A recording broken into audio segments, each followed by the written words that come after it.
빅데이터를 통해 서울의 다양한 생활 정보를 풀어가는 시간이죠. 빅데이터로 보는 서울. 이번 주는 한국인사이트 연구소 김덕진 부소장과 함께 하겠습니다. 안녕하세요. 네, 안녕하세요. 예. 자, 오늘의 주제 서울시 생활금융지도라고 그랬는데 이게 뭡니까? 네, 예? 한 은행에서 예. 이제 조사한 분석 데이터를 기준으로 해서 한마디로 서울시에서 일어나는 생활금융과 관련된 지도를 그렸다라고 예. 설명을 드리면 될 것 같아요. 예. 이 데이터를 보면 2017년 12월 기준으로 서울시 개인 고객 155만 명을 대상으로 이제 했는데, 엄청나네요. 네, 이게 재밌는 게 이제 먼저 설명을 드려야 될 거는 일단 급여 소득자는 그 급여를 받은 지역을 대상으로 합니다. 그러니까는 뭐 특정 구라고 그러면 그 구에 있는 회사들에서 받은 거겠죠. 예. 그리고 이제 자영업자들은 그 지역에서 나오는 카드 데이터를 기반으로 했다라고 예. 설명을 드릴 수 있을 것 같고요. 그 외에 연금 수급자나 이런 걸 활용을 해서 결국에는 서울시 각 구에서 어떠한 금융활동이 일어나는지를 분석한 데이터다라고 설명을 드릴 수 있을 것 같습니다. 그러면 서울 시민들이 얼마나 월급을 받는가 이런 게 이제 다 나오겠네요. 네네, 그렇죠, 예. 그렇죠. 특정 지역에 따라서 어떻게 받는지가 나오게 되는데요. 일단은 구별로 좀 살펴보면 보시는 것처럼 이제 서울 시민의 이제 월급을 받는 급여 소득을 좀 분석을 해보면 보시는 것처럼 평균적으로 한 223만 원 정도가 됩니다. 그리고 이제 급여 소득이 가장 높은 지역이 이제 종로구고 이제 355만 원인데요. 저것은 이제 앞서서도 말씀드린 대로 종로구에 주요 우리나라의 대기업들의 본사들이 모여 있잖아요. 그러니까 이제 기업 본사가 밀집되어 있는 영향력이 좀 있다라고 설명을 드릴 수 있을 것 같고요. 그다음에 이제 소득 편차가 심한 곳이 마포구인데 마포구에서도 가장 소득 편차가 심한 곳이 바로 여기 상암동입니다. 네. 상암동 같은 경우가 한 소득 편차가 이제 제일 적은 것과 많은 것이 2.57배 정도가 나는데요. 2.57배. 네, 이것은 어떻게 보면은 특히 이 지역에 있는 게 최첨단 산업이나 방송이나 여러 가지 게 이제 섞여 있다 보니까 이러한 편차에서 좀 나오는 특징이다라고 보여드릴 수 있을 것 같고요. 그 외에 이제 평균 급여 증가율이 높은 지역은 강북구로 볼 수 있고, 뭐 강남은 언제나처럼 여유로운 이제 부분을 좀 차지하는 부분을 볼 수 있고요. 영등포도 상당히 소득이 높은데 그 구로 디지털 단지 있는 그쪽. 네네, 맞습니다, 때문에. 맞습니다. 그러니까 특정 그 이제 회사들이 몰려 있는 지역에서 좀 높다라고 볼 수 있을 것 같습니다. 예, 강서도 엄청나게 지금 뛰어오고 있습니다. 과거에 있습니다. 비해서 이제 새로운 지역들이 나오게 되고 또 거기에 공항과 여러 가지 서비스업들이 있기 때문에 그런 부분을 좀 포함할 수 있을 것 같습니다. 예, 아니 이렇게 보니까 진짜 굉장히 흥미로운데 일단 그 서울시 그 근로자 평균 월급. 을 방금 전에 본 거잖아요. 네네네. 자영업자 소득 분석 나왔네요. 네, 이번에 자영업자에 대한 이야기를 좀 해볼게요. 자영업자는 일단은 월 평균 소득이 한 172만 원 정도 되고요. 자영업 소득이 가장 높은 지역이 이제 강남구로 이제 소득이 보시는 것처럼 298만 원.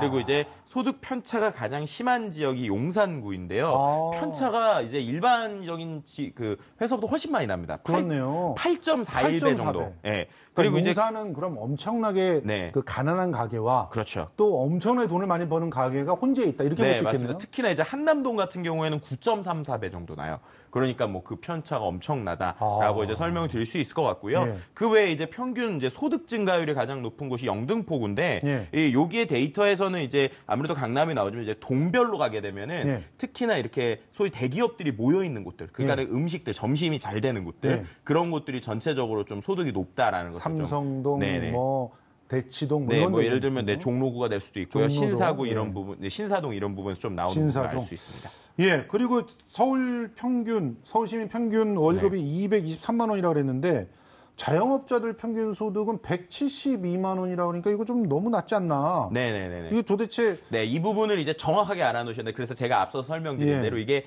카드 매출 데이터고 그리고 하나의 은행 또 하나의 그 카드사의 데이터거든요. 그러니까 이거는 이제 정확하다라고 표현하기보다는 이 금액에서 그런 이제 카드 외의 것들 아니면 은행에서 나오는 타 은행의 거래들이 포함이 안 된 부분이 있습니다. 그렇기 때문에 이걸 해석할 때 중요한 것은 절대값보다는 상대적으로 어느 지역이 많이 이렇게 좀 변동이 있는가를 보시는 게 중요하고요. 맞아요. 네, 그런 부분에서 좀 어느 정도 갭이 있다라는 것은 설명을 좀 드려야 될 것 같아요. 사실 강남 자영업 저 정도 아니거든요. 네, 저희가 모르는 카드 외의 것들이 있을 수가 있겠죠. 뭐 현금도 있겠고요.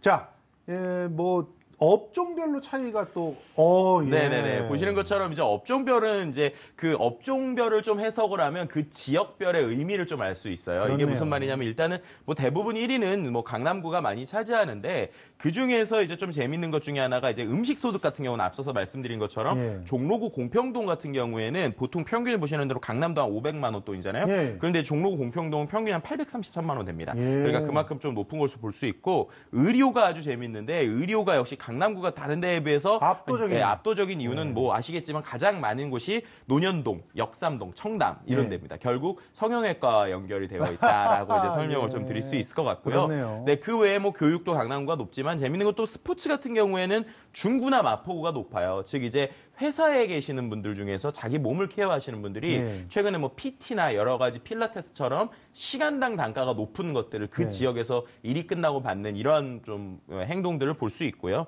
이런 걸 통해 가지고 특히나 이제 내용 중에서 또 주요 상권 중에 다른 것보다 음식, 의료, 교육이 역시 좀 전체적으로 소득이 높다라는 것도 해석을 해볼 수 있을 것 같습니다. 역시 강남하면 떠오르는 그 이미지 있잖아요. 맛집 많고 뭐 여러 가지 의료기관 많고 또 교육 받을 수 있는 뭐 사설 학원들 같은 거 잘 돼 있고 그런 인식이 그대로 수치에 반영이 되네요. 네, 맞습니다. 더군다나 부동산 뭐 다른데 뭐 중구 같은데 뭐 몇 배라고 한 거의 10배 가까이 돼요. 야, 이런 것들을 보면 참 왜 그렇게 부동산들이 강남에 많이 있으려고 하는지 알겠습니다. 자, 그러면 이제 연령대로 한번 살펴볼까요? 그렇죠. 연령대 같은 경우에는 중요한 의미를 좀 하나 해석을 하셔야 되는데요. 제가 두 가지를 보여드릴 건데 첫 번째 이제 연령대별 급여소득, 그러니까 회사에 있는 겁니다.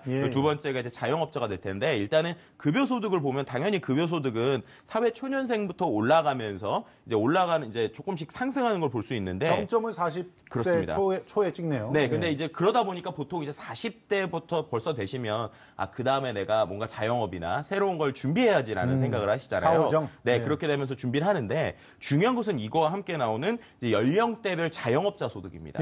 그럼 이제 연령대별 자영업자 많은 사람들이 결국 자영업에 이제 뛰어들게 되는 연령대가 40, 50대라는 거잖아요. 근데 보시면 연령대별 자영업자 소득은 30대 후반이 제일 높습니다. 네, 저게 이제 의미하는 게 뭐냐라는 것은 이제 여러분들이 조금만 생각해 보시면 아실 텐데 결국 최근의 창업이나 여러 가지 트렌드들은 돈이나 어떤 프랜차이즈처럼 이런 것이 아니라 이제 소위 말해서 아이디어 그리고 새로운 프레시한 것들을 대상으로 해서 30대들 공격적으로 나간다는 것이죠. 그러니까는 과거에는 이제 어떻게 보면 회사에서 이렇게 생활을 하다가 나와서 창업하는 게 좀 뭐 그런 그 당연한 프로세스다라고 볼 수 있었는데 요즘에는 아예 창업을 저렇게 자영업을 하려는 친구들은 20대부터 쭉 해서 오히려 30대 후반에 정점을 찍는다라는 것입니다. 그러니까 이러한 변화들을 좀 잘 인식하면서 만약에 내가 지금 뭔가 20대에서 나중에 돈 벌어서 창업해야지라고 생각하면 차라리 지금 창업을 뛰어드는 게 오히려 더 성공할 수 있는 효과가 높다라는 것이고 거꾸로 40, 50대 분들은 준비를 조금 더 철저히 해야 되겠구나라는 생각을 좀 이걸 통해서 좀 보실 수 있을 것 같습니다. 근데 너무 안타까운 게 20대 후반, 30대 초반이 급여 수준은 떨어졌어요. 그렇죠. 작년보다. 네, 맞습니다. 그러니까 2016년보다 2017년에 떨어졌어요. 이것은 결국 굉장히 경쟁이 심한 상태에 초기에 진입하려고 하다 보니까 생긴 리스크들이다 이렇게 볼 수가 있을 것 같아요. 그렇습니다. 오히려 후반 때는 조금씩이라도 올랐는데 그러니까 이런 것들을 보면서 정말 여러 가지 것들을 좀 정책적으로 좀 준비해야 되겠다는 생각이 드네요. 네, 맞습니다. 자, 직장인의 경우 뭐 기업의 규모라든가 직종 뭐 이런 데에 따라 다르지 않아요? 네, 보시는 것처럼 역시 우리가 왜 그렇게 대기업을 가려고 하는지가 좀 안타깝지만 수치로 나오는 것 같아요. 그래서 같은 연령대는 급여 수준을 보더라도 차이가 좀 이렇게 대기업과 중소기업이 나오는 것으로 볼 수 있고요. 그다음에 이제 또 하나 직종별로 급여 격차가 있는데 직종별 급여 격차에서 역시 사무직과 전문직의 격차가 나는 부분에서 좀 흥미로운 부분은 강서구에서 좀 많이 나는 것으로 볼 수 있어요. 근데 저거는 이제 관련돼서 그 지역에 사시는 분들이면 아실 텐데 역시 항공직이나 특수직들이 있기 때문에 그런 부분이 있고요. 서초나 강남 같은 경우에는 뭐 법조계나 의료계의 영향으로 전문직과 일반인 소득 격차가 좀 나는 부분이다라고 이제 상위 세 개 구를 좀 분석해 보면 그런 것을 좀 볼 수 있을 것 같습니다. 자, 이런 그 통계들을 통해서 우리가 알 수 있는 것 그리고 또 우리가 뭔가 준비해야 될 것 어떤 것들이 있을까요? 지금 아마 MC님이 이야기하신 그 내용들에 다 포함이 돼 있어요. 이제 데이터만 보더라도 우리가 이런 생각이 드는구나, 이런 걸 준비하구나 생각들이 들지 않습니까? 결국 데이터를 통해서 트렌드를 보고 그 트렌드를 통해서 내가 속해져 있는 상황에서 어떻게 진입할 것인가를 연구하는 부분에서 이 데이터들을 자세히 살펴보시면 아마 좋은 인사이트들이 많이 나올 것 같습니다. 자, 일단 보면서 우리는 그런 걸 느낄 수 있습니다. 그러니까 중소기업 임금 실질적으로 좀 올려줘야 되겠구나. 네, 그리고 그렇죠. 또 20대 초반이나 중반에 자영업에 진입하는 친구들을 위해서 어떻게 효율적으로 지원을 해줄까, 잘 정착할 수 있게 이런 것도 생각해야 됐고, 40대 후반의 자영업자들에게 소득을 어떻게 하면 더 높일 수 있을지 그런 컨설팅도 필요할 것 같고, 이런 부분들에 좀 신경을 쓰다 보면 좀 더 우리가 나은 그런 환경에서 소득 활동들을 할 수 있지 않을까, 그런 생각이 좀 듭니다. 오늘 흥미로운 그런 그 내용들 정말 재밌게 잘 들었습니다. 김덕진 부소장과 함께했습니다. 고맙습니다. 네, 감사합니다.